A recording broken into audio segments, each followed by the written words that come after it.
Sang CEO menyamar sebagai karyawan biasa dan bekerja di pabriknya sendiri. Saat di kantin, dia terkejut menemukan bahwa semua makanan di sana adalah untuk vegetarian. Pria itu tidak terlalu memikirkannya dan meminta kepala koki untuk memberikan paha ayam.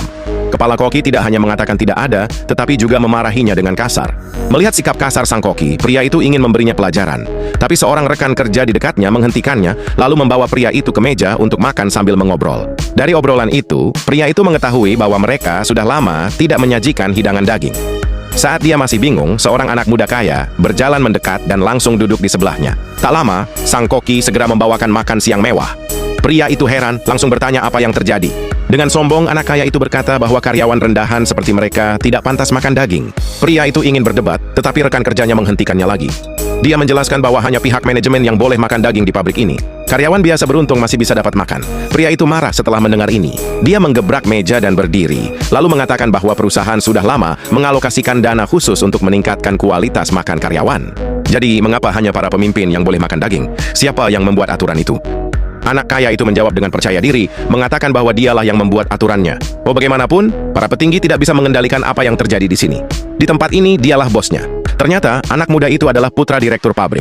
Dia memanfaatkan statusnya untuk menindas pekerja dan untuk menghukum pria itu, dia menyuruhnya berlutut dan meminta maaf. Jika pria itu patuh, dia akan memberinya paha ayam. Tapi pria itu tidak mau. Anak kaya itu merasa dipermalukan, melampiaskan amarahnya pada karyawan lain sebagai cara untuk mengintimidasi pria itu. Dia menyatakan bahwa siapapun yang memanggilnya ayah akan dapat paha ayam. Ketika tidak ada yang merespons, dia mulai memanggil orang dengan namanya.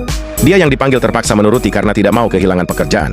Merasa puas, anak kaya itu memberikannya paha ayam, lalu beralih memarahi pria itu. Dia melempar sepotong daging ke lantai dan menyuruh pria itu memungutnya dan memakannya sampai bersih, kalau tidak dia akan memecatnya. Pria itu tidak bisa menahan amarah lagi. Di depan semua orang, dia menghajar anak kaya itu. Semua karyawan yang hadir tertegun. Mereka tidak percaya seorang karyawan biasa berani menghajar putra direktur pabrik. Merasa dipermalukan, anak kaya itu langsung memanggil HRD untuk memecat pria itu. Tapi di luar dugaan, manajer HRD adalah istri pria itu. Dia hanya belum tahu bahwa suaminya adalah sang CEO. Jadi malah dia yang meminta maaf kepada anak kaya itu atas nama suaminya. Jangan kemana-mana, tunggu part 2.